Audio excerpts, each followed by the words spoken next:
ఓం మహాగణాధిపతయే నమః. ఓం గురుభ్యో నమః. ఓం శ్రీమాత్రే నమః. పరమేశ్వర స్వరూపమైనటువంటి జ్యోతిష, వాస్తు మరియు ఇతర అనేకమైనటువంటి శాస్త్రములను మనకు అందించినటువంటి మహర్షులకి నమస్కారం. హయగ్రీవ హయగ్రీవ హయగ్రీవేత్యోపదేత్తస్య నిస్సరతే వాణి జహ్నుకన్యా ప్రవాహవత్. అరుణాం కరుణాతరంగితాక్షీం ధృతపాశాంకుశపుష్పబాణచాపాం అనిమాదివిరావృతాం మయూకైః అహమిత్యేవ విభావయే భవానీం. శ్రీమాత్రే నమః. ప్రేక్షకులకి ఆ లలితాంబిక అమ్మవారి యొక్క అనుగ్రహం పరిపూర్ణంగా కలగాలని మనస్ఫూర్తిగా కోరుకుంటూ మనం ఈరోజు చెప్పుకోబోయేటువంటి టాపిక్ ఏదైతే ఉందో, కుంభలగ్నము, కుంభరాశి. కుంభం ఏదైతే ఉంటుందో రీసెర్చ్ సైన్గా చెప్తుంటారు. వృశ్చిక లగ్నాన్ని ఒకటి, కుంభ లగ్నాన్ని ఒకటి. అయితే ఈ కుంభంలో జన్మించామండి, మాకు శని భగవానుడి యొక్క అనుగ్రహం ఏ రకంగా జరుగుతుంది, శని భగవానుడిని మేము ప్రసన్నం చేసుకోవాలంటే ఏం చేయాలి, ఇవన్నీ కానీ చూసుకున్నట్లయితే ఇక్కడ లగ్నం తెలిస్తే లగ్నం నుంచి చూసుకోండి, లేనట్లయితే రాశి, అందులో ఉండే నక్షత్రాలు ధనిష్ట 3-4 పాదాలు, శతభిష నక్షత్రము, పూర్వాభాద్ర 1, 2, 3 పాదాలు. ఈ యొక్క రాశి ఈ యొక్క నక్షత్రాలు, ఈ లగ్నం వారు ముఖ్యంగా శని భగవానుడు అనుగ్రహం మీరు కలగాలి అంటే మీరు ఉన్న ప్రదేశం నుంచి మారాలి, ఉన్న ప్రదేశం నుంచి వేరే ప్రదేశానికి మారాలి. ఇది వృత్తికారకుడైన శని భగవానుడు అనుగ్రహం, కర్మకారకుడైన అనుగ్రహం కలగాలంటే ఒకటి. రెండవది ఏమిటంటే, మీరు పర్టికులర్గా మీకు దగ్గరలో ఏదైనా వెంకటేశ్వర స్వామి ఆలయం కనుక ఉన్నట్లయితే ఎక్కువగా అక్కడికి వెళ్ళి ప్రదక్షిణాలు ఎక్కువగా చేస్తుండండి. వీలైన ఎక్కువ ప్రదక్షిణాలు చేయండి. అయితే శాస్త్రంలో 3 ప్రదక్షిణాలే చేయాలి, 1 ప్రదక్షిణ వేయాలని కొంచెం చెప్పబడింది. కాకపోతే ఇక్కడ మీరు కర్మను తొలగించుకునేటువంటి ప్రక్రియ కాబట్టి ఎంత మీరు వాకింగ్ చేస్తూ ఉంటే అంత తొందరగా మీకు శని భగవానుడి యొక్క అనుగ్రహం తొందరగా పెరుగుతుంది, గుర్తుపెట్టుకోండి. ఎందుకంటే ఈ పాదాలకి, మోకాళ్ళకి, వీటన్నిటికీ, అంటే ఈ మోకాళ్ళ భాగాన్ని కింద భాగానికి శని భగవానుడు కారకుడు అవుతాడు. మరలా పాదాల దగ్గరికి వచ్చేసరికి గురువు అవుతాడు లేండి, that is different case. But కాళ్ళకి మాత్రం శని భగవానుడు అవుతాడు. ఎప్పుడైతే మీరు వెంకటేశ్వర స్వామి చుట్టూ ఎక్కువ ప్రదక్షిణాలు చేస్తూ ఉంటారు, మీ కర్మ తొలగుతుంది, గుర్తుపెట్టుకోండి. ఎందుకంటే కర్మకారకుడు గురించి మనం మాట్లాడుకుంటున్నాం కాబట్టి మీ కర్మ ఆ రకంగా తొలగుతుంది. అదేవిధంగా మరొక విషయం ఏంటంటే, నేను చెప్పినట్టుగా సేవలు ఏదైనా చేయడం, ఏదైనా టెంపుల్కి వెళ్ళి అక్కడ ఏదైనా మీకు తోచిన సేవ చేయడం, ఉన్న ప్రదేశంలో ఉండకుండా ఇతర రాష్ట్రాలకు కానీ ఇతర దేశాలకు కానీ షిఫ్ట్ అవ్వడం, ఇది ముఖ్యంగా మీరు పాటించాల్సినటువంటి అంశము. అందులో మీ గనక మీ జన్మజాతకంలో ఇంపోర్ట్ ఎక్స్పోర్ట్ చేసేటువంటి బిజినెస్ యోగం ఉందనుకోండి కుంభం వారికి, ఖచ్చితంగా మీరు ఇంపోర్ట్ ఎక్స్పోర్ట్ ద్వారా రాణించవచ్చు. అయితే ఇక్కడ కుంభలగ్నానికి, వృషభ లగ్నానికి పర్టికులర్గా ఏంటంటే కొన్ని యోగాలు ఇన్బిల్ట్గా ఉంటాయి. కుంభానికి కానీ, అదేవిధంగా వృషభానికి కానీ, వృశ్చికానికి కానీ కొన్ని ఉన్నాయి. అదేవిధంగా సింహానికి, ఇట్లా వృషభము, సింహము, కుంభము, మన వృశ్చికము, ఈ లగ్నాలకి ఏంటంటే ఇన్బిల్ట్గా షేర్ మార్కెట్లో కలిసి వచ్చే యోగం ఉంటుంది. అయితే ఇక్కడ వీళ్ళు ఏంటంటే, అంటే కుంభలగ్నం వచ్చింది కాబట్టి చెప్తున్నాను, వీళ్ళు పర్టికులర్గా ఏంటంటే ఈ కుంభలగ్నం వారు గురుబుధుల్ని, వృషభ లగ్నం వారు కానీ, సింహలగ్నం వాళ్ళు కానీ, వృశ్చిక లగ్నం వాళ్ళు కానీ, ఈ 4 రాసుల వాళ్ళు గురుబుధులు బాగుంటేనే చేయాలి. ఎందుకంటే ఇట్సెల్ఫ్ వీళ్ళకి ఎక్కువ ఇంట్రెస్ట్ ఉంటుంది, షేర్ మార్కెట్లోకి వెళ్ళాలి, ఏదో ఎక్కువ సంపాదించాలి, రకరకాల పెద్ద పెద్ద వాళ్ళని ఇన్స్పైరింగ్గా తీసుకుంటారు. వాళ్ళు అన్ని కోట్లు సంపాదించారు. ఎందుకంటే వీళ్ళకి ఇన్బిల్ట్ యోగం అది ఉండడం వల్ల. మీరు ఎప్పుడైతే ఈ గురుబుధులు బాగుంటే ఎంటర్ అయితే బాగుంటుంది, ఈ గురుబుధులు బాగోకపోతే ఇబ్బంది పడతారు. ఇది పర్టికులర్గా ఎందుకు చెప్తున్నానంటే, వీళ్ళ కర్మ ఏ రకంగా ఇరుక్కుపోతారు కూడా ఈ కర్మల్లో తెలియక చేయడం వల్ల. ఈ షేర్ మార్కెట్ అనేది బిట్ కాయిన్ కావచ్చు, రకరకాల ఇప్పుడు ఆన్లైన్లో చాలా గేమ్స్ అవి వచ్చేసి వాటి వల్ల కూడా ఇబ్బంది పడతారు. అంటే ఈ పర్టికులర్గా ఈ గురుబుధులు బాగుంటే వెళ్ళొచ్చు. చాలామంది క్యాజినోలు ఆడే వాళ్ళు ఉంటారు. కొంతమందికి అదృష్టం బాగుండి విపరీత రాజ్యోగాలు వచ్చిన వాళ్ళని నేను చూశాను. వాళ్ళు క్యాజినోలతోనే వాళ్ళ జీవితం అద్భుతంగా వెళ్ళడం అనేటువంటిది నేను చూశాను. అయితే ఈ పర్టికులర్ కుంభం వారు షేర్ మార్కెట్కి వెళ్ళేటప్పుడు మాత్రం చాలా కేర్గా వెళ్ళాలి. అదేవిధంగా నేను చెప్పినటువంటి నామాల్లో ముఖ్యంగా వెంకటేశ్వర స్వామి నామము, ఎక్కువగా ప్రదక్షిణాలు చేయడము, వీటితో పాటు అమ్మవారి యొక్క నామాల్లో ముఖ్యంగా లలితా సహస్రనామాలు పూర్తిగా చదువుతూ అమ్మవారి పాదాల వంకే చూస్తూ ఆ లలితా సహస్రనామాలు పూర్తిగా చదువుతూ ఒక్కొక్క పుష్పాన్ని వేస్తూ ఉండండి. మీరే చూస్తారు మీ లైఫ్లో అద్భుతమైనటువంటి చేంజ్ అనేటువంటిది. ఇప్పటివరకు మనం చెప్పుకున్నటువంటి విషయాల్లో దీనికంటే అతి ముఖ్యంగా మీరు చూసుకోవాల్సింది మీ జన్మజాతక ఫలితాలు గుర్తుపెట్టుకోండి. ఎందుకంటే ఎవరికి వారు యూనిక్ గుర్తుపెట్టుకోండి. అంటే ఎవరి జాతకం వారిదే, ఎవరి తెలివితేటలు వాళ్ళవే, ఎవరి టాలెంట్ వారిదే. ఒకరి టాలెంట్కి ఇంకొకరి టాలెంట్కి సంబంధం ఉండదు. ఒకరి అభివృద్ధికి అంటే ఒకరి అదృష్టానికి ఇంకొకరి అదృష్టానికి సంబంధం ఉండదు, ఒకేసారి పుట్టినా కూడా. ఎందుకు అంటే వాళ్ళ జన్మజాతకాలు వేరువేరుగా ఉంటాయి. అయితే ఇక్కడ మనం జన్మజాతకం తెలుసుకునేటువంటి ప్రక్రియ ఏమిటి అంటే మీరు జన్మించినప్పుడు ఉన్నటువంటి సమయాన్ని, ప్రదేశము చాలా ముఖ్యం. సమయము ప్రదేశం బట్టి లగ్న నిర్ధారణ జరుగుతుంది. అదేవిధంగా డేటు, మంత్, ఇయర్ అంటే వీటి ద్వారా మీ యొక్క గ్రహస్థితి ఎలా ఉంది, మీరు జన్మించినప్పుడు మీకు పేరు ప్రఖ్యాతలను ఇచ్చేటువంటి రవి ఎలా ఉన్నాడు, మీ మానసిక స్థితిని ఇచ్చేటువంటి చంద్రుడు ఎలా ఉన్నాడు, మీకు ధనాన్ని ఇచ్చేటువంటి గురు శుక్రులు ఎలా ఉన్నారు, మీకు విద్యనిచ్చేటువంటి బుధుడు ఎలా ఉన్నాడు, మీ కర్మనిచ్చేటువంటి శని ఎలా ఉన్నాడు, మీ కాలమోక్ష కారకులైనటువంటి రాహుకేతువులు ఎలా ఉన్నారు, భార్యాకారకుడైన శుక్రుడు ఎలా ఉన్నాడు అనేటువంటి అనేకమైనటువంటి విషయాలు మీ జన్మజాతకంలో ఉంటాయి. ఇక్కడ మీ లగ్నాన్ని బట్టి, సమయం బట్టి లగ్నం తెలుస్తుందని చెప్పాను కదా. లగ్నం బట్టి మీరు ఎందుకు ఎదగలేకపోతున్నారు, మీరు ఏం చేస్తే ఎదుగుతారు అనేటువంటి మీ లగ్నం చెప్తుంది. మీ ధనాధిపతిని బట్టి చాలామంది చూడండి, నేను ఫలానా ట్రై చేస్తాను అండి డబ్బులు రావట్లేదు అంటే మీకు ఆ రూట్లో అసలు ధనం లేదు. ఎలా అయితే ఒక భూమిలో ఫలానా దగ్గర వాటర్ ఉన్నాయని తెలిస్తే ఆ ఫలానా దగ్గర మీరు బోర్వెల్ వేసినప్పుడు ఎలా అయితే వాటర్ ఎలా పడుతుందో సేమ్ యాజ్ ఇట్ ఈజ్ ధనం కూడా అంతే. మీకు ఏ మార్గంలో ఉంది, ఏ రూపంలో ఉంది, ఎప్పుడు ఉంది అనేటువంటిది మీ జన్మజాతకంలో ఉంటుంది. ఒకవేళ ఏదైనా స్ట్రక్ అయితే కనుక మీ జన్మజాతక చక్ర రీత్యా ఏ గ్రహానికి మీరు రెమెడీ చేసుకుంటే ఆ ధనయోగం అనేటువంటిది ఏర్పడుతుంది అనేటువంటిది ఉంటుంది. ఆ రకంగా మీ ధనాధిపతిని చాలామంది తెలియక ఏం చేస్తారంటే వీళ్ళకి ఫుడ్ రిలేటెడ్ దాంట్లో ఉంటే ఇంకో దాంట్లో ట్రై చేస్తుంటారు, రియల్ ఎస్టేట్లో ట్రై చేస్తూ ఉంటారు.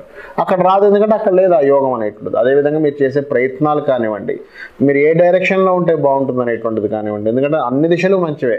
కానీ ప్రతి వ్యక్తికి ఒక్కొక్క వ్యక్తికి యూనిక్గా ఒక్కొక్క డైరెక్షన్ బాగుంటుంది, ఒక్కొక్క టాలెంట్ ఎలా ఉంటుందో అదేవిధంగా సంతాన అభివృద్ధి, మీరు పూర్వజన్మలో చేసినటువంటి కర్మ ఏమిటి, ఆ కర్మ అనేటువంటిది ఈ జన్మలో ఏ విధంగా వస్తుంది, ఏ రకమైనటువంటి కర్మ మిమ్మల్ని వెంటాడుతుంది, దానికి ఎటువంటి పరిహారం చేసుకోవాలి. చిన్న నామస్మరణతో, ఇదేంటంటే ఇది కలియుగం. ఈ కలియుగంలో ఏంటంటే లలితాసహస్రనామాల్లో ఒక్కొక్క నామం తీసుకొని చేసుకుంటూ వెళ్ళిపోతుంటే సరిపోతుంటుంది. అదేవిధంగా మరొక విషయం ఏంటంటే ఇక్కడ గమనించుకున్నట్లయితే వివాహం ఎప్పుడు చేసుకోవాలి చాలామంది తెలియదు. ఏదో యుక్త వయసు వచ్చిందని చేసేస్తుంటారు, కానీ వారికి సరైనటువంటి నిర్ధారించేటువంటి సమయం ఒకటి ఉంటుంది. మీ శుక్రుడు ఎప్పుడైతే పాజిటివ్ గ్రహాలతో సంబంధం కలిగి ఉంటాడో, మీ సప్తమ స్థానాధిపతి 12వ స్థానాధిపతి ఎప్పుడైతే పాజిటివ్ ఫలితాలు ఇస్తుంటాయో ఆ సమయంలో వివాహం అనేటువంటిది చేసుకోవాలి. ఎప్పుడు టర్నింగ్ పాయింట్స్ ఉంటాయనేటువంటిది మీ జన్మజాతకంలో తెలుస్తుంది. మీ తల్లిదండ్రుల పరిస్థితి కానీ, మీ తల్లిదండ్రుల పరిస్థితి దీనావస్థలో ఉంది, వాళ్ళ జాతకాలు లేవు. అలాంటప్పుడు మీ జాతకంలో చూసి మీ తల్లిదండ్రులు బాగుండాలంటే ఏం చేయాలో కూడా చెప్పవచ్చు. అదేవిధంగా మీ ఉద్యోగం కావచ్చు, వ్యాపారం కావచ్చు, ఇన్వెస్ట్మెంట్స్ కావచ్చు. ఒక సమయంలో తెలియక చాలామంది ఏం చేస్తారంటే ఇన్వెస్ట్మెంట్స్ పెట్టకూడని సమయంలో ఇన్వెస్ట్మెంట్ చేస్తూ ఉంటారు, ఇన్వెస్ట్మెంట్ చేసేటువంటి సమయంలో చేయరు, దానివల్ల కూడా నష్టపోతూ ఉంటారు. ఈ రకంగా ఏంటంటే మీరు ఏ దేవతార్చన చేసుకోవాలి, ఎప్పుడు ఎలా ఉండాలి అనేటువంటిది మీ జన్మజాతకం చాలా స్పష్టంగా తెలుస్తూ ఉంటుంది.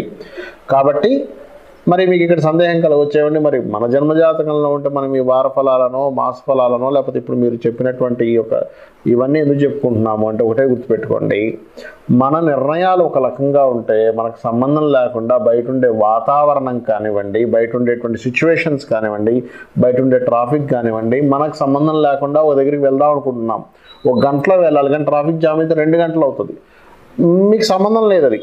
కానీ మీ సంబంధం లేకుండా అది బయట ఎలా జరిగినప్పుడు మనం దాని గురించి తెలుసుకొని ముందుగా మనం ఈ టైంలో అయితే ఎక్కువ ట్రాఫిక్ ఉంటుంది, ఈ టైంలో ఎర్లీగా స్టార్ట్ అయితే ట్రాఫిక్ ఉండదని ఎలా తెలుసుకొని మనం ముందుకు వెళ్తుంటామో, అదేవిధంగా గోచారంలో ఉండే గ్రహాలు మీ జన్మజాతకంలో ఉండేటువంటి యోగాలను రెండింటినీ మిళితం చేసుకుని ఆ అమ్మవారి యొక్క అనుగ్రహాన్ని, ఆ లలితాంబిక అమ్మవారి యొక్క అనుగ్రహంతో పాటు నవగ్రహాల అనుగ్రహాన్ని మీరు పరిపూర్ణంగా పొందాలని మనస్ఫూర్తిగా కోరుకుంటూ శ్రీమాత్రే నమః.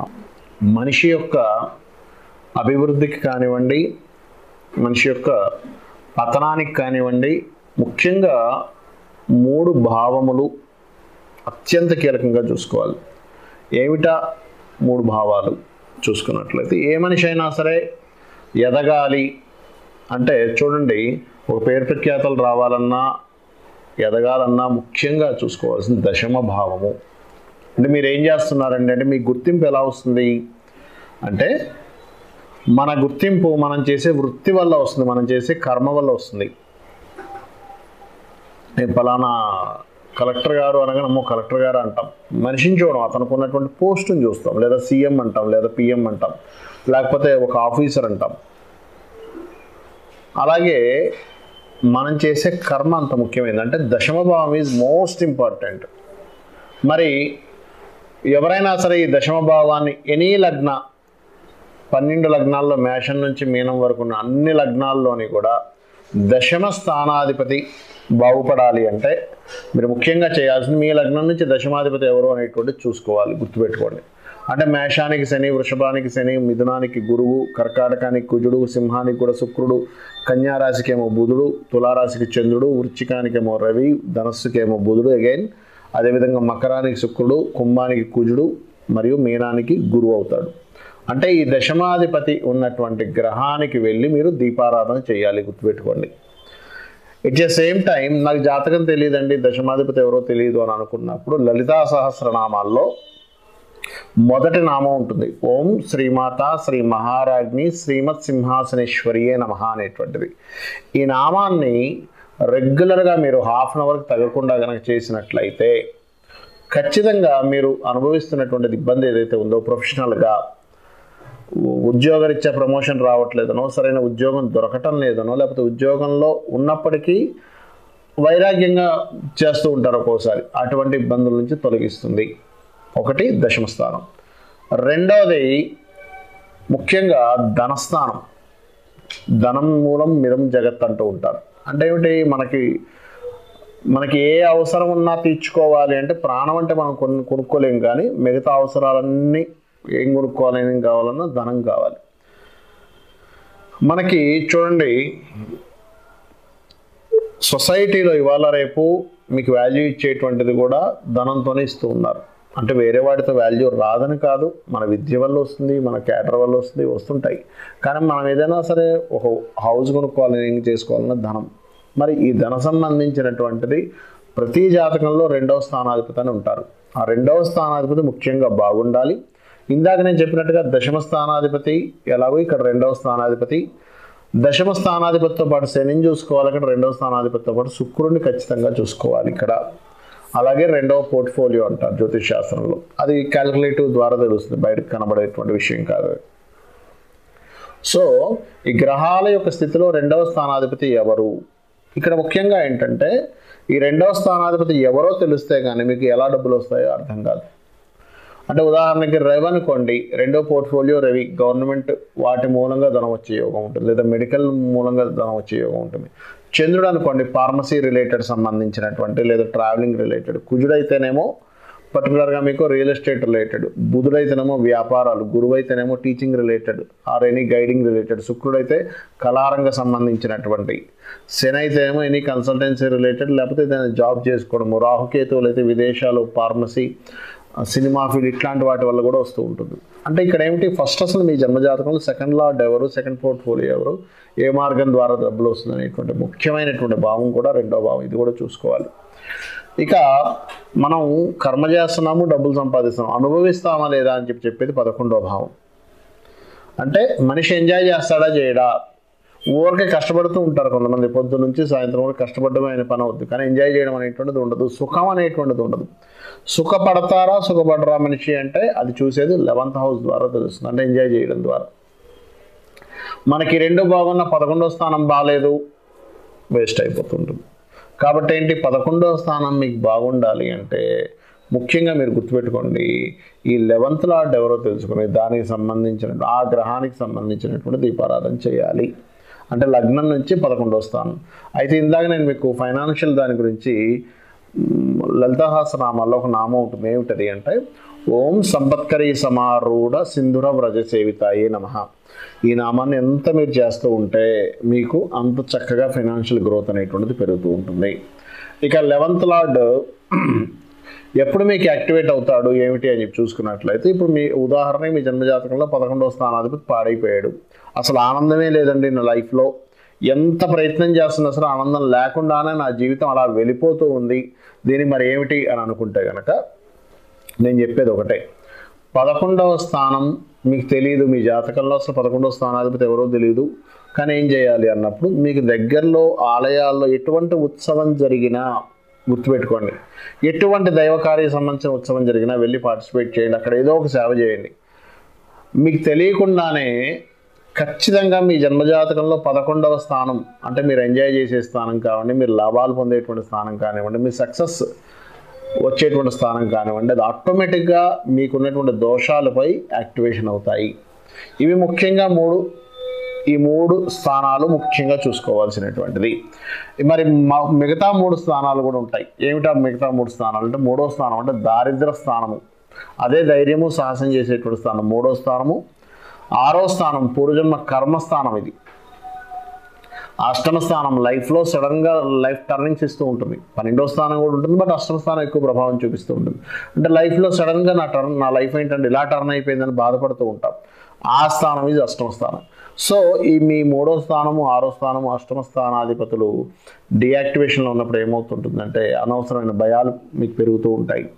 అనవసరంగా పూర్వజన్మ కర్మ రావడం వల్ల మీరు ఎటువంటి తప్పుడు నిర్ణయాలు తీసుకోకపోయినా అనవసరంగా గొడవలు కానీ అనవసరమైనటువంటి విషయాల్లో మీరు ఇరుక్కోవడం కానీ జరుగుతుంటుంది 6వ స్థానం పాడైనప్పుడు.